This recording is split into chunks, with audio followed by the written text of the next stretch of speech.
Yeah, my name is Moch. I'm VP of Growth and Data at Zillow. And as Cheryl said, I've been at Zillow for over 11 years and been working on a bunch of different things. I thought that was like 2 eternities in the tech world, but then I heard yesterday that Maggie had been at Alibaba for 17 years, something like that. Whoa, that's crazy. That's awesome.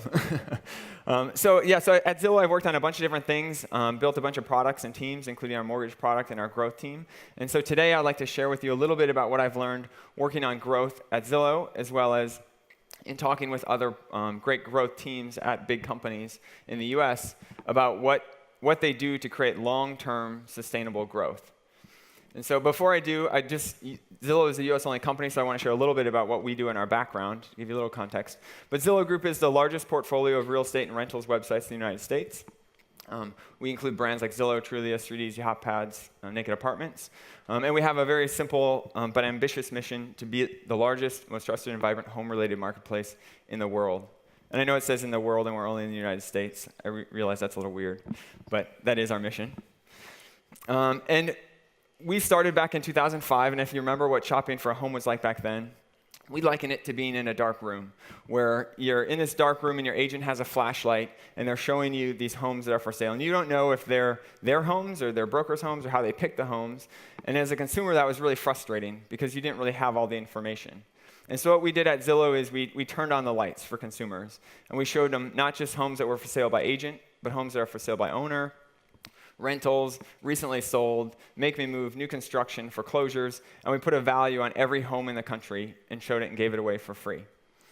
And so that was very empowering. And we built out these products around all cycles of the homeownership life cycle. So from renting to buying to homeownership, refinancing, and then selling. And this has led to some tremendous growth at Zillow. So this is our growth curve from when we launched. And this last year, we peaked at 171 million unique users, and we continue to grow. So we've had a lot of long-term sustained growth. In fact, now more people in the United States search Google for Zillow than they do for real estate, which is kind of a crazy metric. And we're the only real estate company in the top 50 sites in the United States, and we're at 24.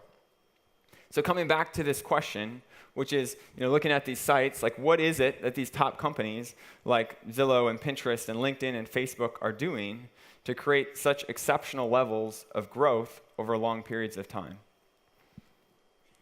And the answer is deceptively simple. They do it by creating a culture of growth. And I know you hear that and you're like, okay, well that's pretty ambiguous and obvious. But it's really hard to pull off, and it's hard to get right, especially as you go from a startup and are growing into a bigger company or a mid-sized company and expanding your teams. So I want to talk to you today about the tactical things that you can do within your companies as a startup to put that process in place so that you can grow and scale as you grow.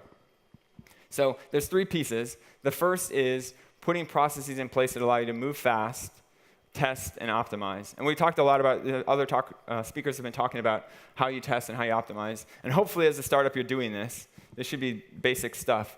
But what I want to talk to you about is how the great companies have found ways to bake this into their culture so they don't lose it when they go from 1 to 4 to 10 to 50 to 100 plus teams. So the first thing they do is focus on metrics. And Sean just gave a great talk about metrics. I'm not going to talk a lot about that. But it's really important. I say focus on metrics because you can track 1,000 things, but you really should have a couple metrics that you really key in on. And I say 1 to 4 per team, but that can vary. But when you set those metrics, it's really important that you're setting really big, ambitious goals. And that you focus on the goal itself and not necessarily how you get there. So you want to empower your teams by setting these really big, ambitious goals and letting them figure out how to get there. Like Sean was saying, you want them to be creative. You want to force them to figure that stuff out. And so the only thing that I really emphasize with the goals is that they are ambitious, they're inspiring, and they're time-bound. And so at Zillow, we have a couple different types of goals. So the first is what we call our BHAG. So that's our big, hairy, audacious goal. And that's for the whole company, and it's 3 to 5 years out. So it's a really long-term thing. And we use it kind of as a milepost to say, look, this is the direction we're going. This is where we want to be. And it's super crazy and inspiring. And you look at it and say, oh, man, if we hit that, that's going to be awesome. And then we also have more short-term goals. We have a yearly goal, which I'll talk about a little bit more later, is kind of more strategic in nature, which is this is where we want to go this year, and it's kind of a pivot. And it says this is what we think is really critical strategically for the year, and here's how we're going to get there. And then, of course, each team has their set of goals that they emphasize as well. So what I found that big companies do, one of the things they do in order to allow them to move fast as they scale is creating these small autonomous teams. And at Zillow, we messed up. When we started and we were a small company, we had kind of an old Microsoft org structure. We had a set of developers and program managers and testers, and then product managers who sent requirements into these matrix teams. And it just didn't work very well because the teams didn't have ownership of what they were doing. And so we reorged into these small autonomous product development teams with a program manager, a dev manager, a tester, a designer, a data scientist, and they all work together. And they execute almost like a startup.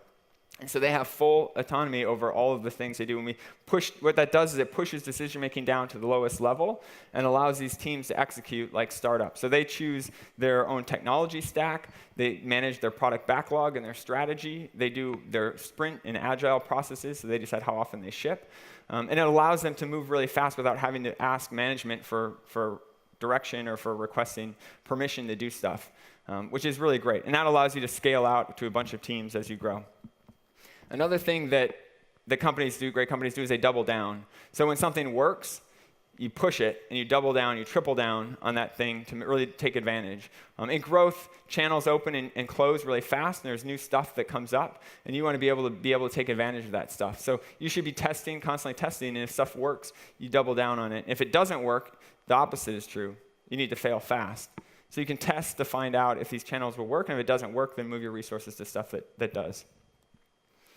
Another really critical piece is that all great growth companies find ways to share results. And I know a lot of people were talking today about A/B testing and sharing out results, but it's really critical that you're sharing them broadly. And all the great growth companies I've talked to have found ways to do this in a process like regular way. So they either send emails, and that can be like weekly emails about all the tests you ran, the results, and your learnings, or it can be a meeting. So some companies have meetings that they set up every Friday and say, each Friday we're going to review all the tests we ran, the results, and what we're going to do next week. And the important part about this is that you don't just send it to your growth team, you send it to the whole company, because you're sharing not just the tests that worked well, but the tests that failed, and you're sharing out the learning so that everyone can learn. And what this does is not only make your whole company better at testing, but it also shows that this is really important to you and to your company. And so I think if I had some friends, a correlate at Amazon and in AWS, and obviously with them, the most important thing is uptime and that they have a stable environment because companies are trusting them with their whole site. And so what they do is they have war meetings every Friday to go through root cause analysis of any issues they had. And what that does is it clearly puts this emphasis that this is really important for the company because you have to report what went wrong to your VP every Friday, so it's pretty clear that that's critical. And this does the same way. It's not as overwhelming in the sense that you have to report to a VP, but it's the idea that this is important, we talk about it, it's regular, this is something you care about. Another thing they do is respect the grind, which means you reward these people who are grinding out day after day, running A/B tests over and over again. Because doing growth can feel like you're banging your head on the wall, right? I mean, if you're doing it right, you're going to be grinding it out, running 10 tests a day, and like the previous speaker said, they don't always work out, right? Most of them are failures. So that can be pretty draining. So you have to reward that behavior of the people who are grinding it out and give it rewards and promote failures and make sure that people realize that you really care and recognize this behavior. So the next big piece, so the first one is testing optimization. The second is around taking big swings and finding ways within your company to encourage people taking big bets and big swings, as well as innovating. Because we're in tech, and you know that if you don't innovate, you're going to be disrupted. It's not a matter of if, it's a matter of when. And hopefully, you guys are the startup, so hopefully you are the disruption, right? And that's really exciting now. But if you're successful, in a year, all of a sudden you're now a disruption target as well. And so you have to figure out ways that you can continue to innovate. And even think about it in this way, too. Your growth may be dependent on one or two channels, but those channels can change. So you always have to be ready to be innovating and changing. So what I found is that great growth companies have a plan for choosing and executing on big projects or big bets. And you need to have a plan in place because that will happen. As a startup, it's really easy. You have one bet. your company is one bet, and you're all executing on it, and you all should be executing in the same direction. But as you grow and you have multiple teams, it becomes harder. And the last thing you want is to be this big ship that can't pivot, right? So you need to find ways to bake this into your culture so that you don't lose that ability to move fast and to pivot. Sorry. So one of the things that we do at Zillow, which is really unique, is we have this thing we call the play. So this is our year-long, 8 to 12-month goal that's very strategic in nature, and we use it to help us move in a direction that we wouldn't normally go in. So we pick something that we say, hey, we're really terrible at this, and we know we need to get good at it, so we set the play there. And we have a process for selecting what the play is, for selecting the person who's going to drive it, which we call our playmaster. And we have a process for encouraging and talking about and rewarding people for the behavior around the play. So this is really unique to Zillow, and the way that we execute it is kind of unique too, where we say, hey, we have all these product development teams, like I said, that are very autonomous, and so we don't want to dictate what they do, but we say you have 10% of your time that has to go towards projects for the play. Now, you can decide what you're going to do, but it has to be worked towards the play. And so you can work with the playmaster and figure out what that is, but everyone is involved. And that's really kind of crazy, because a lot of companies say, no, we're just going to build out a team, and we'll have them go work on this new innovative product. And sometimes we do that too. But for these larger, really strategic, important areas, we get the whole company involved. And the reason we do it is we think that there are some really big morale and cultural benefits to having everyone part of that play. It's one of the things that we do that helps us keep our startup feel even as we grow into a much bigger company. Because you have this one goal that everyone's part of and that everyone is driving towards and everyone's contributing to. And so it gets everyone excited. We love it.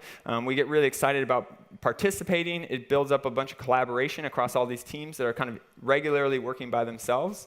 It gets everyone, energized and excited about what we're working on. So we continue to do that. Another thing to think about is that we use this play in a couple different ways. So we've used it in order to triple down in an area we know is important that we kind of suck at. We've also used it to take a big bet in areas that we don't know if it's going to pan out or not. So one of the areas that we tripled down on was SEO.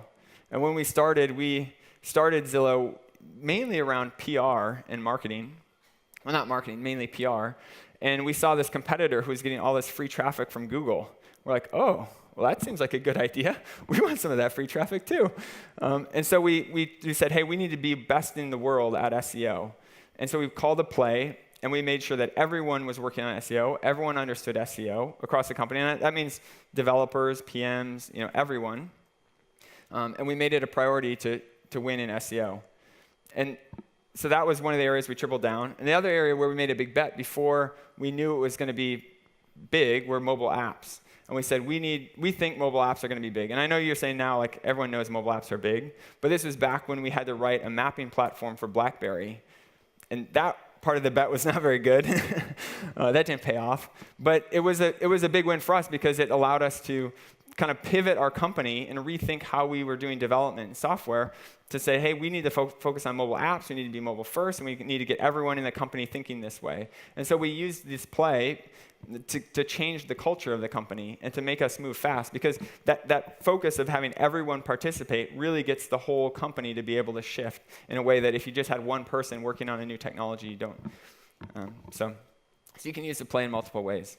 Another really cool thing that we do that's pretty unique is we have hack weeks. So 3 times a year, we literally cancel all meetings, cancel shipping, you cancel your one-on-ones, and the product org gets a week to do whatever they want to do.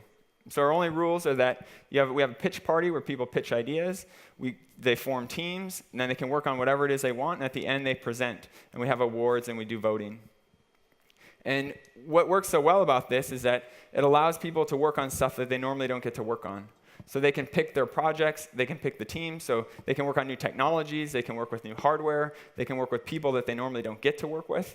And they end up working kind of harder than they do all year, but they come out feeling super energized and excited because you just see all these great products and they work on cool stuff. And so some people are doing designs and pitching new verticals and new businesses. Other people are working on features that they ship at the end of the week. And other people are doing internal tools that make them or their teams move faster or work smarter. But we love it, and we started out doing one of these a year, and then went to 2, and now we're at 3, because we have had such success with the features that come out of it and the new innovation and ideas. One other really important thing to think about when we're talking about innovation is that innovation and failure go hand in hand. And you literally can't have innovation without failure. And so one of the things you really need to think about within your company is, how do you make a safe environment so people are okay with failing? And I like this picture because you see these Olympic athletes doing amazing stunts, and you kind of forget that they've had to fail a million times in order to do that. But I think as a company, you sometimes lose track of that, and you think, oh yeah, we're building software, and you kind of know you can build it. It's more of a matter of time. But if you're really trying to do innovative stuff, there's always risk there.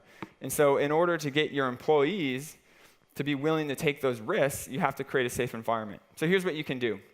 One is you really need to push and promote big, ambitious goals, right? Make that valuable at your company, and make people know that you reward that and you really promote it. Because a lot of times people are setting goals, and they set goals that they know they can hit. But you need to make sure that they know that it's much more important to set an ambitious goal than it is to set a goal that they can hit and make that look easy. The other thing you need to do is make sure that you're not holding people accountable or putting their feet to the flames on hitting those exact numbers. Because what happens is that people will set a goal, and if you hold their feet to the flames on an exact number, then the next time they set a goal, they're going to sandbag it because they know they have to hit it. And so they're much more likely to set like a lower goal the next time around. So what we do is we push people to say, look, I would much prefer someone set their goal to be triple some metric, and then they end up doubling it, as opposed to someone who says, hey, I'm going to go up 50%, and they hit their goal at 50%. Right? So you want to make sure that you're using goals as the spirit of the goal and the direction, and using it more for inspiration and excitement than holding people's feet to the flame. I'm sorry, one other kind of interesting takeaway or side note is that Google did this study a while back, and I'm not sure if you saw it, about how to make the perfect team. And what they found was very interesting. They found it doesn't matter if the people are best friends, if they go out drinking afterwards, none of that made much of a difference. It was whether or not people were nice to each other, and if there was this feeling of psychological safety within the team. And what that did is it allows people to share ideas. You have open dialogue, this kind of safety net, right? They call it psychological safety within the team. And I think the same thing happens at the corporate level, which is if you're not creating that safety, that psychological safety at the company level, people are not going to feel good enough to be sticking their neck out on huge, audacious goals, or to be risking these kind of big innovations for fear of failure. So, something to think about. My last key point on these is that what you talk about on a regular basis are the things that your employees are going to think are important. So it's really critical that you, as a founder or a CEO or head of a company, are talking about the things that you really want to promote. So if you really want to care about testing and optimization and innovation and moving fast, those are things that you need to be thinking about and talking about. So be cognizant when you are meeting with your employees, or you're doing a company talk, or you're sending an email, that you're really focusing on the stuff that you want to emphasize, and that you're kind of repeating it over and over. Because I think as an executive, you really have to be talking about it over and over again for that to stick. So when it comes to growth, if you care about growth and you want growth to be part of that culture, you need to be talking about it and baking it into all the other parts of your culture. And one of the things that we've done is we've created core values at Zillow, and some of our core values are tied to growth. So moving fast, thinking big, Zillow is a team sport around collaboration. Those are our core values, and they tie directly into what we're talking about. The last pillar is around people, because it's all about the people. Or in software, the people are the ones who are developing the software, who are innovating, who are coming up with the ideas. So you need to find ways to attract, hire, and retain the best people. And I get the question a lot from startups that I talk to is like, how do I hire a great growth person? Who should that growth person be? And obviously the skills can vary depending on your business and your channel, but these are the characteristics that I always look for. I say hire based on talent, not based on skills. And these are the talents you want. You want people who have grit, who can grind it out, who can test, who won't give up, who are going to work on a bunch of tests, You want creativity? And one of the things that I do with creativity is in every interview, I ask them some question that they can brainstorm a bunch of ideas. And what I'm looking for is someone who can just go all out and be listing stuff out until I have to tell them to say stop. Because if they come up with 3 ideas, even if they're great ideas, that's not going to last, right? You need someone who's going to constantly be thinking about new channels and new ideas within the channels and new tests. Because if you're running 10 tests a week, that's a lot of ideas you got to come up with. Analytical obviously needs to understand funnels, A/B tests, understand data. You want someone who is goal-oriented, gets excited about goals, can excite others, has consumer empathy and product sense. Now, product is a big part of growth and marketing. And a strong communicator. And I say strong communicator because it's important that you find evangelists for growth. So you want people who can yell about growth in your company, and that should be you now if you're a founder or CEO or you're the product guy within your company. But as you grow, you find other ways to create evangelists. So at Zillow, we have a growth org, and I consider the role of the growth org to be evangelists for growth. So at Zillow, everyone owns growth. Not just the growth people, but like every single product person, marketing, doesn't matter, right? Everyone in the company is responsible for growth. And the role of the growth org is to go work with them, brainstorm ideas, talk to them about things they can do, and help them get excited about growth and set their own growth goals. And so it's really important to make sure that you have evangelists and that you continue to make sure that they are talking about growth all the time.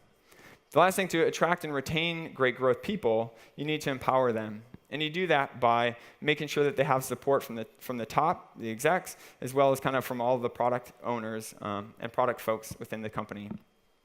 And I guess one of the other things to think about when you're empowering these teams is that, right, you want them to have a huge impact across your company, and the only way they can have that is by being tied in with the rest of the org. So you have to think about growth holistically across marketing, business, content, SEO, SEM, social promotions. I mean, they all work together now for growth, and you find a lot of really good ideas and creativity in those intersections of those channels.